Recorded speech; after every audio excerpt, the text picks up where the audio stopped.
Hoy les voy a contar la historia de Catalina, una mujer que aprendió de la manera más dolorosa que la sangre no siempre es más espesa que el agua, y que a veces la traición viene de donde menos lo esperas. Tu propia familia. Esta es una historia sobre 20 años de lealtad ciega, una traición que partió el corazón, y una venganza tan perfecta que hasta su padre la habría aplaudido desde el más allá. Si ustedes son de esas personas que creen en la justicia, que piensan que tarde o temprano todo se paga en esta vida, entonces esta historia les va a fascinar. Si quieren saber cómo terminó esta increíble historia de traición y venganza, suscríbanse a nuestro canal. Denle like a este video y cuéntenme en los comentarios. ¿Alguna vez los ha traicionado alguien de su propia familia? Sus historias me ayudan a llegar a más personas que necesitan escuchar que la justicia, aunque tarde, siempre llega. Catalina tenía apenas 25 años cuando su padre, don Eduardo Mendoza, le propuso algo que cambiaría su vida para siempre. Acababa de graduarse de Administración de Empresas y tenía ofertas de trabajo en grandes corporaciones, pero su padre tenía otros planes. «Mija», le dijo una tarde mientras tomaban café en la terraza de la casa familiar, «quiero que te unas al negocio. Tus hermanos ya están ahí, pero necesito a alguien con tu visión, alguien que realmente entienda hacia dónde va el mundo». La empresa Mendoza había comenzado como un pequeño taller de carpintería que don Eduardo había heredado de su padre.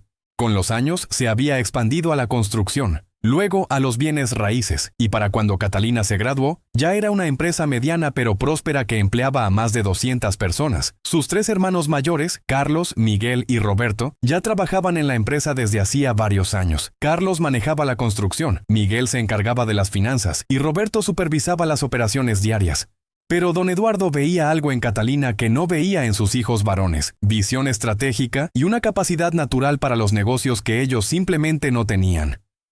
Catalina aceptó la propuesta de su padre sin dudar. Pensaba que trabajar junto a su familia sería la experiencia más gratificante de su vida. No podía estar más equivocada, pero tampoco podía imaginar lo que le esperaba. Los primeros años fueron difíciles. Sus hermanos la veían como la niña mimada de papá, la hermana menor que había llegado a jugar a ser empresaria. No importaba que sus ideas fueran brillantes o que sus estrategias funcionaran. Para ellos, siempre sería la hermana pequeña que no entendía el negocio real. Pero Catalina era persistente y, más importante aún, era inteligente. Comenzó a trabajar en el área de desarrollo de nuevos negocios, algo que sus hermanos consideraban poco importante. Mientras ellos se concentraban en mantener las operaciones existentes, ella empezó a identificar oportunidades que nadie más veía. Fue Catalina quien propuso expandirse al mercado de centros comerciales cuando nadie más entendía el potencial. Fue ella quien negoció el primer gran contrato con una cadena hotelera internacional.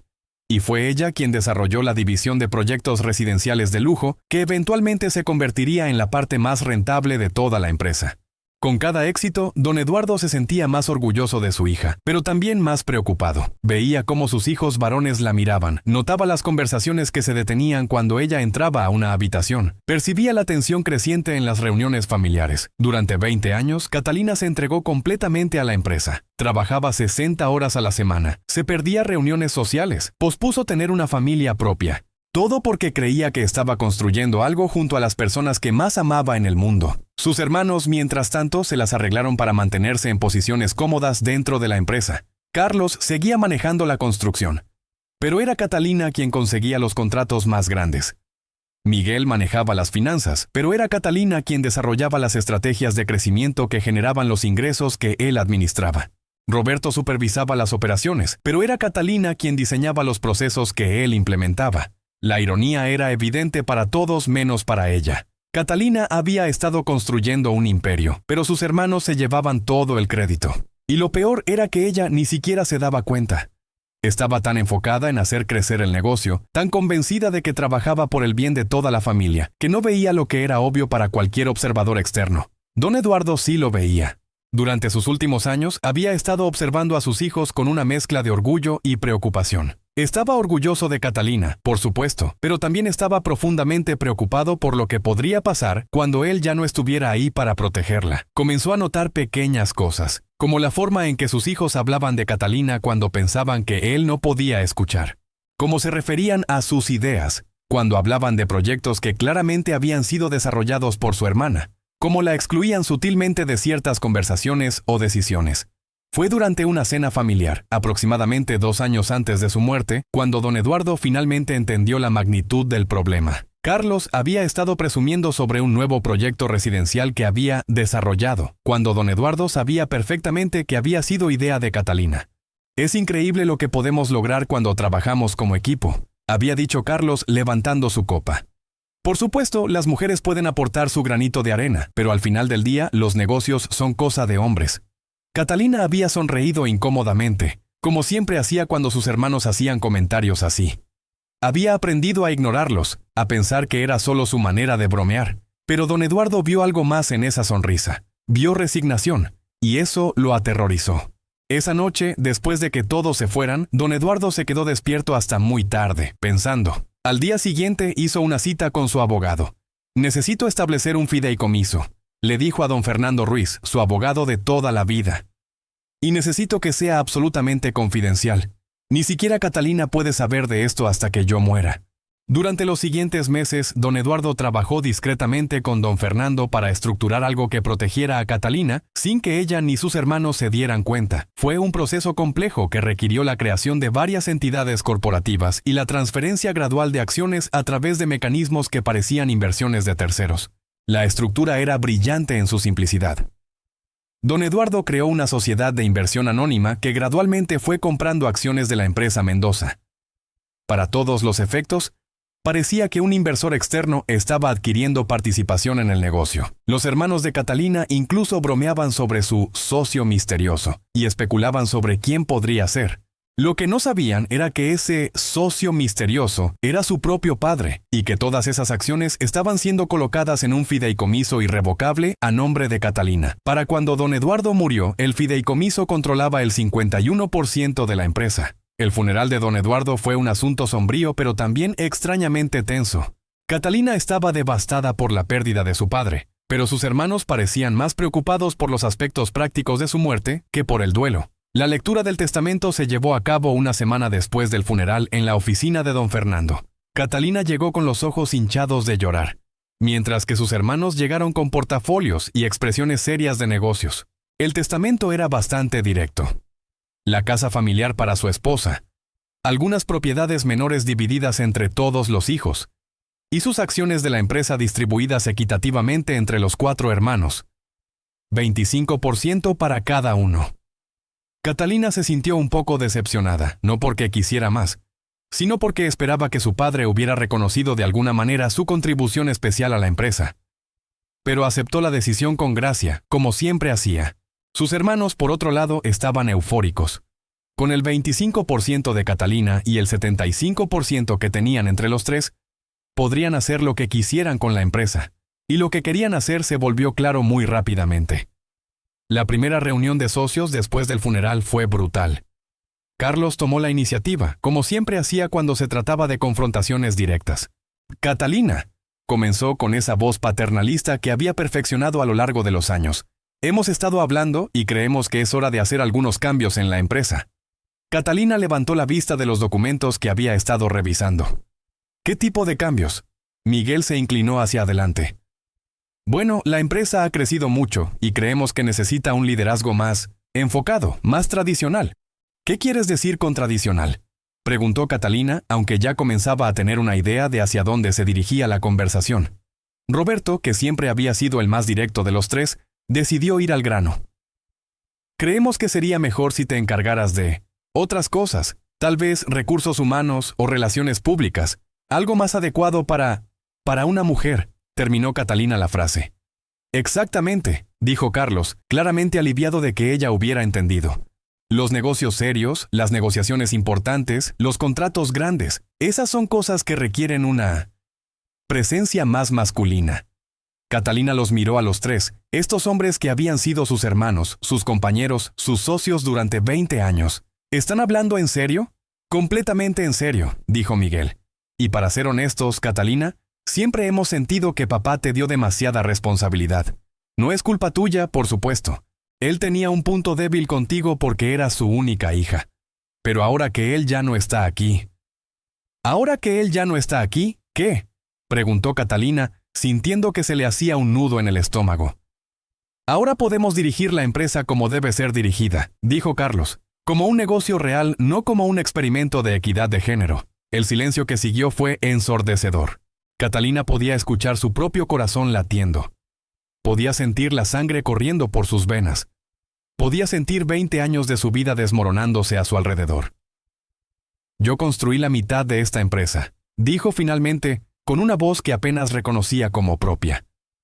Ayudaste, la corrigió Roberto. Pero seamos realistas, Catalina. Nosotros somos los que hemos estado haciendo el trabajo pesado todos estos años. La conversación continuó durante otra hora, pero el resultado estaba claro desde el principio. Con el 75% de las acciones, sus hermanos tenían control total sobre la empresa. Y habían decidido que ya no tenían lugar para ella, al menos no en ningún papel significativo. Al final, le dieron una opción: aceptar un papel menor en recursos humanos con un salario reducido, o vender sus acciones y marcharse. El precio que ofrecían por sus acciones era insultantemente bajo, claramente calculado para forzarla a quedarse en el papel subordinado que habían diseñado para ella. Catalina salió de esa reunión sintiéndose completamente traicionada y completamente sola. Durante 20 años había creído que estaba trabajando junto a su familia, construyendo algo juntos. Ahora se daba cuenta de que, para sus hermanos, ella nunca había sido más que una empleada temporal, alguien a quien toleraban solo porque su padre se lo había pedido. Esa noche, Catalina se sentó en su apartamento, mirando por la ventana hacia la ciudad donde había construido su carrera, donde había sacrificado tanto por una empresa que ya no era suya. Se sirvió una copa de vino y trató de procesar lo que había pasado. ¿Cómo había sido tan ciega? ¿Cómo no había visto las señales? 20 años de comentarios condescendientes. 20 años de crédito robado. 20 años de ser tratada como una invitada en su propio negocio. Todo había estado ahí, justo frente a ella, y ella había elegido no verlo. Pero lo que más le dolía no era la traición en sí misma. Lo que más le dolía era darse cuenta de que sus hermanos nunca la habían visto como igual. Para ellos, ella siempre había sido la hermana menor que jugaba a ser empresaria. La mujer que había llegado demasiado lejos y necesitaba ser puesta en su lugar. Durante las siguientes semanas, Catalina trató de encontrar una manera de luchar. Consultó con varios abogados, pero todos le dijeron lo mismo: con solo el 25% de las acciones no tenía ningún poder real en la empresa. Sus hermanos podían hacer lo que quisieran y no había nada que ella pudiera hacer para detenerlos. Fue durante una de estas consultas legales que conoció a don Fernando Ruiz, el abogado que había manejado el testamento de su padre. Había ido a verlo esperando que pudiera encontrar alguna falla en la distribución de las acciones, alguna manera de desafiar la voluntad de su padre. «Señorita Mendoza», le dijo don Fernando después de escuchar su historia, «entiendo su frustración, pero debo decirle que el testamento de su padre fue muy claro y está completamente en orden. No hay nada que se pueda hacer para cambiar la distribución de las acciones». Catalina se hundió en su silla. Era la confirmación final de que no tenía opciones. Pero entonces don Fernando hizo algo inesperado. Se levantó de su escritorio, cerró la puerta de su oficina y regresó con una expresión completamente diferente en su rostro. Sin embargo, dijo sentándose nuevamente: «Hay algo más que necesito discutir con usted. Algo que su padre me pidió específicamente que no le dijera hasta que fuera absolutamente necesario». Catalina levantó la vista, confundida. «¿Qué quiere decir?». Don Fernando abrió un cajón de su escritorio y sacó una carpeta gruesa. «Su padre previó exactamente lo que está pasando ahora y tomó medidas para protegerla». Durante la siguiente hora, don Fernando le explicó a Catalina la estructura compleja que su padre había creado durante sus últimos años de vida. Le mostró documentos que demostraban cómo don Eduardo había estado comprando acciones de su propia empresa a través de una sociedad de inversión anónima. Le explicó el fideicomiso irrevocable que había establecido. Y finalmente le mostró el documento que cambiaría todo: el certificado que la nombraba como la única beneficiaria de ese fideicomiso. En otras palabras, concluyó don Fernando, usted no posee el 25% de la empresa Mendoza. Usted posee el 76%. Catalina se quedó sin palabras. Durante varios minutos simplemente se sentó ahí, tratando de procesar lo que acababa de escuchar. Su padre no solo había previsto la traición de sus hermanos, sino que había pasado años preparando una respuesta. «¿Por qué no me lo dijo antes?», preguntó finalmente. «Porque me pidió que no lo hiciera hasta que fuera claro que sus hermanos iban a traicionarla», respondió don Fernando. Él esperaba que quizás, solo quizás, ellos demostraran ser mejores hombres de lo que él temía. Pero también sabía que probablemente no lo harían. Esa noche, Catalina no durmió nada. Se quedó despierta caminando por su apartamento, tratando de procesar no solo la información que había recibido, sino también las implicaciones emocionales. Su padre la había amado tanto que había pasado años de su vida planificando su protección. Pero también había conocido a sus propios hijos lo suficientemente bien como para saber que la traicionarían. Al día siguiente, Catalina pidió una reunión urgente con sus hermanos. Les dijo que había reconsiderado su oferta y que estaba dispuesta a vender sus acciones. Carlos, Miguel y Roberto estaban eufóricos. Finalmente, pensaron, la hermana problemática iba a desaparecer y podrían dirigir la empresa como siempre habían querido. «Excelente decisión, Catalina», le dijo Carlos con una sonrisa que no alcanzaba sus ojos. «Siempre supimos que tomarías la decisión correcta. Pero antes de que firmemos cualquier cosa», dijo Catalina con una calma que sorprendió incluso a ella misma, «me gustaría convocar una junta extraordinaria de accionistas, solo para que todo sea completamente oficial y transparente». Sus hermanos intercambiaron miradas. Una junta de accionistas parecía excesiva para una transacción tan simple, pero tampoco veían ningún daño en ello. Después de todo, con el 75% de las acciones, controlaban cualquier votación. «Por supuesto», dijo Miguel. «¿Para cuándo quieres programarla?» «Para mañana», respondió Catalina. «Mientras antes terminemos con esto, mejor para todos». La junta se programó para las 10 de la mañana en la sala de juntas principal de la empresa Mendoza. Catalina llegó temprano, acompañada por don Fernando y otro abogado que había contratado para la ocasión. Sus hermanos llegaron unos minutos después, claramente de buen humor y anticipando la formalización de su control total sobre la empresa. «Bueno», dijo Carlos tomando su lugar en la cabecera de la mesa. «Supongo que podemos comenzar. Esta junta extraordinaria tiene como propósito formalizar la venta de las acciones de Catalina y...» «En realidad», lo interrumpió don Fernando, «esta junta tiene como propósito aclarar la verdadera distribución de acciones de la empresa Mendoza». Los tres hermanos se miraron entre ellos, confundidos. «¿Qué quiere decir con verdadera distribución?», preguntó Roberto. Don Fernando abrió su portafolio y sacó una pila de documentos. Durante los últimos años de su vida, don Eduardo estableció una estructura corporativa compleja, diseñada para proteger los intereses de la empresa y de sus herederos. Parte de esta estructura involucró la creación de un fideicomiso que ha estado comprando acciones de la empresa Mendoza. Miguel se inclinó hacia adelante. «Sí, conocemos al socio anónimo. ¿Qué tiene que ver eso con esta reunión?»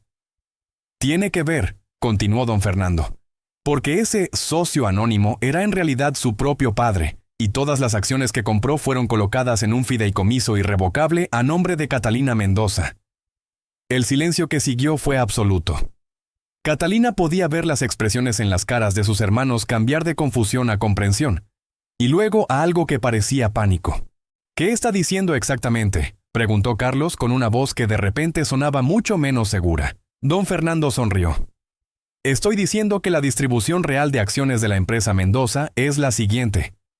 Catalina Mendoza posee el 76% de las acciones, mientras que Carlos, Miguel y Roberto Mendoza poseen cada uno 8%. La explosión que siguió fue predecible. Carlos se puso de pie tan rápidamente que su silla se volcó. Miguel comenzó a gritarle a don Fernando, acusándolo de fraude. Roberto simplemente se quedó sentado, con la cabeza entre las manos. Pero Catalina se mantuvo completamente calmada. Durante 20 años había sido la hermana menor, la que siempre cedía, la que siempre trataba de mantener la paz. Pero esa mujer había muerto en la reunión de la semana anterior. La mujer que estaba sentada en esa sala de juntas era alguien completamente diferente. «Caballeros», dijo finalmente, y su voz cortó a través del caos como un cuchillo. «Por favor, siéntense. Tenemos mucho de qué hablar». Uno por uno, sus hermanos se fueron sentando, aunque Carlos siguió de pie por unos momentos más, como si rendirse a sentarse fuera admitir derrota. «Como la accionista mayoritaria de esta empresa», continuó Catalina, «he tomado algunas decisiones sobre el futuro de la compañía. Decisiones que creo que van a beneficiar significativamente nuestro crecimiento y rentabilidad». «No puedes hacer esto», murmuró Miguel. «Tiene que haber algún error. Papá nunca habría...» «Papá sabía exactamente lo que ustedes iban a hacer», lo interrumpió Catalina. «Los conocía mejor de lo que ustedes se conocían a sí mismos, y me amaba lo suficiente como para protegerme de ustedes». Durante la siguiente hora, Catalina procedió a desmantelar metódicamente todo lo que sus hermanos habían construido para sí mismos en la empresa. Con el apoyo de don Fernando y una pila de documentos legales que había preparado durante las últimas semanas, anunció una serie de cambios que efectivamente los despojaban de todo poder real en la compañía. Primero se nombró a sí misma como nueva CEO de la empresa, reemplazando a Carlos, quien había ocupado ese puesto informalmente desde la muerte de su padre. Luego, reestructuró los departamentos de manera que Miguel y Roberto ya no tuvieran control sobre sus áreas respectivas. Finalmente, implementó una nueva estructura de compensación que redujo significativamente sus salarios mientras aumentaba su propio paquete para reflejar su nueva posición y responsabilidades. Pero quizás lo más importante, dijo, guardando lo mejor para el final. He decidido cambiar el nombre de la empresa. A partir de mañana ya no seremos Mendoza Hermanos Construcción. Seremos simplemente Catalina Mendoza Enterprises. Eso fue lo que finalmente quebró a Carlos. Se puso de pie nuevamente, esta vez temblando de rabia. No puedes hacer esto. Esta empresa es nuestro legado familiar. Trabajamos aquí durante 20 años. Catalina lo miró directamente a los ojos. Yo también trabajé aquí durante 20 años, Carlos. La diferencia es que yo realmente trabajé, mientras que ustedes se llevaron el crédito. Eres una perra vengativa, gritó Miguel. No, respondió Catalina calmadamente. Soy una empresaria que finalmente está dirigiendo su propia empresa, algo que debería haber estado haciendo desde hace años. La reunión terminó con sus hermanos saliendo furiosos de la sala de juntas, amenazando con demandas que todos sabían que no tenían posibilidades de ganar. Catalina se quedó sentada en su nueva oficina, mirando por la ventana hacia la ciudad donde había construido su carrera, donde finalmente había reclamado lo que siempre había sido suyo. Los siguientes meses fueron difíciles, pero también increíblemente satisfactorios. Sus hermanos trataron de sabotear la empresa desde adentro, pero Catalina había anticipado eso.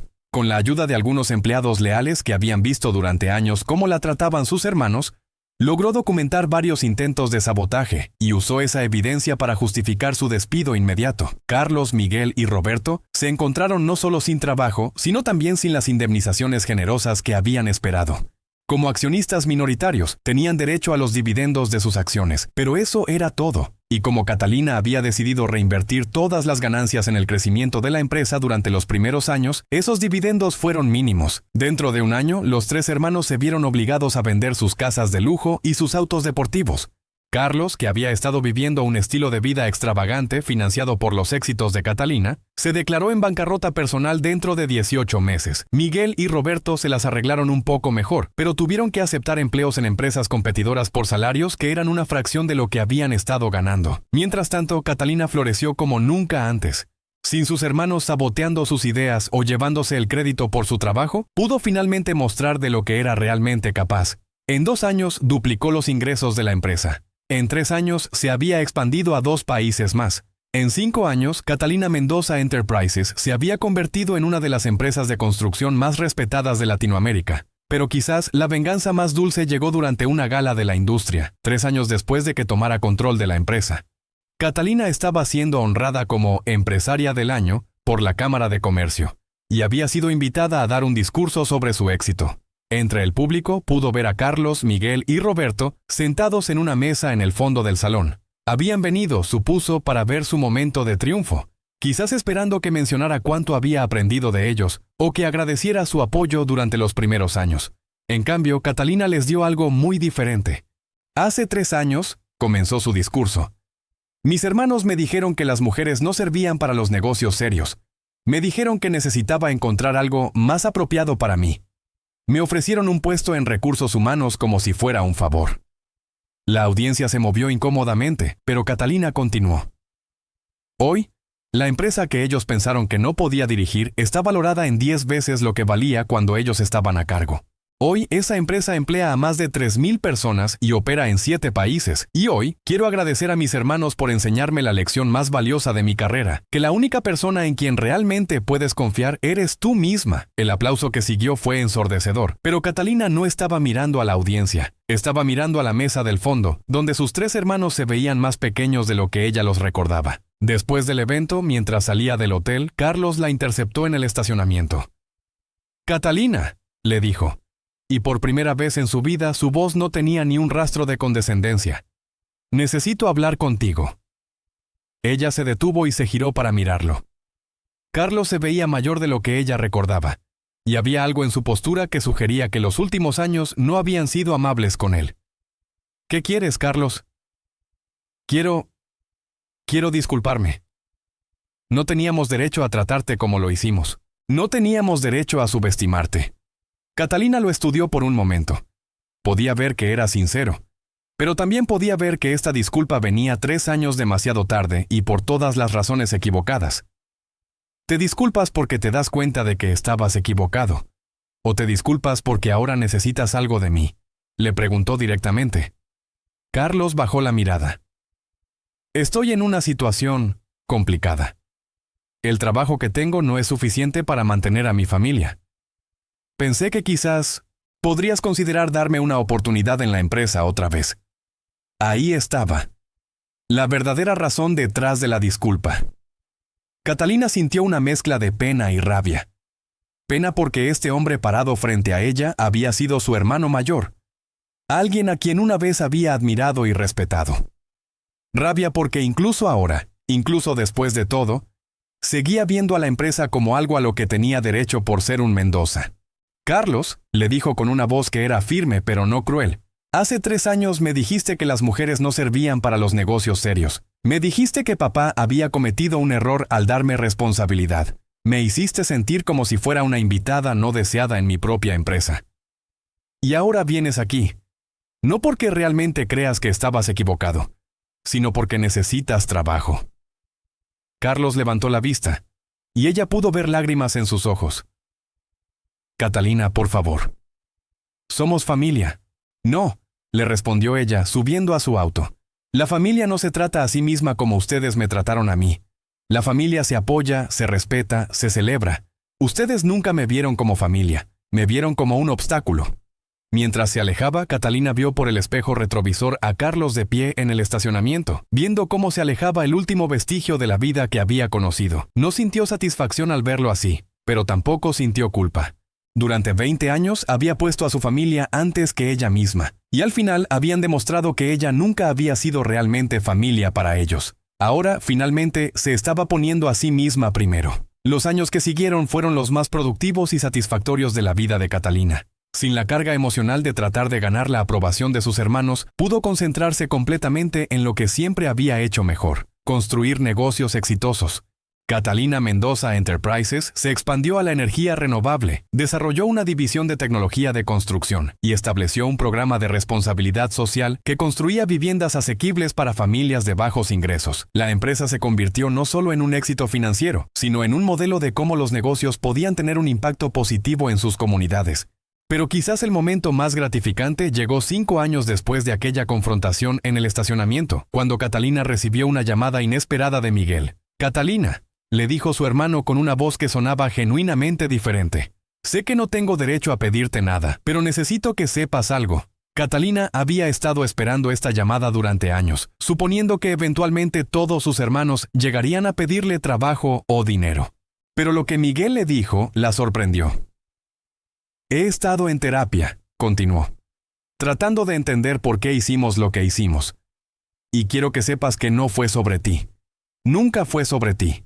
Fue sobre nosotros y nuestras propias inseguridades. Catalina no dijo nada, esperando a que él continuara. Durante años vivimos a tu sombra sin siquiera darnos cuenta. Tú eras más inteligente, más creativa, más visionaria. Pero en lugar de admirarte y aprender de ti, nos sentimos amenazados. Y cuando papá murió, vimos una oportunidad de finalmente sentir que estábamos a cargo de algo. Miguel, comenzó a decir Catalina. Pero él la interrumpió. No, déjame terminar. No estoy llamando para pedirte nada. De hecho, me va bien en mi nuevo trabajo. Estoy llamando para decirte que estoy orgulloso de ti. Estoy orgulloso de lo que construiste. Estoy orgulloso de cómo manejaste nuestra traición. Y estoy orgulloso de llamarte mi hermana, aunque entienda perfectamente si tú ya no quieres llamarme tu hermano. Catalina sintió algo que no había sentido en años. Una pequeña grieta en la coraza que había construido alrededor de su corazón. No era suficiente para perdonar completamente, pero era suficiente para reconocer que quizás, solo quizás, había algo salvable en su relación con al menos uno de sus hermanos. Miguel, le dijo finalmente, gracias por llamar. Y Miguel, me alegra saber que estás bien.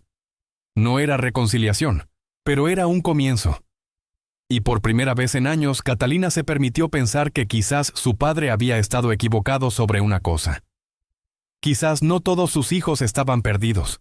Pero incluso si hubiera reconciliación con Miguel y eventualmente quizás con Roberto, Catalina sabía que nunca regresaría a ser la mujer que había sido antes, esa mujer que había sacrificado todo por la aprobación de su familia, que había puesto las necesidades de otros antes que las suyas propias, que había aceptado migajas cuando merecía el banquete completo. Esa mujer había muerto el día que sus hermanos la traicionaron. La mujer que había tomado su lugar era más fuerte, más sabia, y mucho menos dispuesta a aceptar menos de lo que merecía. Había aprendido que el amor verdadero no requiere que te hagas pequeña para hacer que otros se sientan grandes.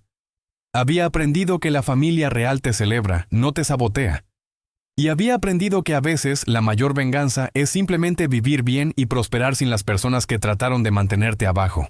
Hoy, casi una década después de aquella reunión devastadora donde descubrió quiénes eran realmente sus hermanos, Catalina Mendoza dirige un imperio empresarial que vale más de $500 millones. Ha sido reconocida internacionalmente como una de las empresarias más influyentes de América Latina. Más importante aún, ha construido una vida rodeada de personas que la valoran, la respetan y la ven como la líder extraordinaria que siempre fue. Su empresa emplea a más de 5,000 personas en 12 países. Ha construido hospitales, escuelas y miles de viviendas para familias de bajos ingresos. Ha establecido becas para mujeres jóvenes que quieren estudiar negocios o ingeniería. Y cada año, en el aniversario de la muerte de su padre, visita su tumba para agradecerle por haber tenido la sabiduría y el amor de protegerla, incluso después de su muerte.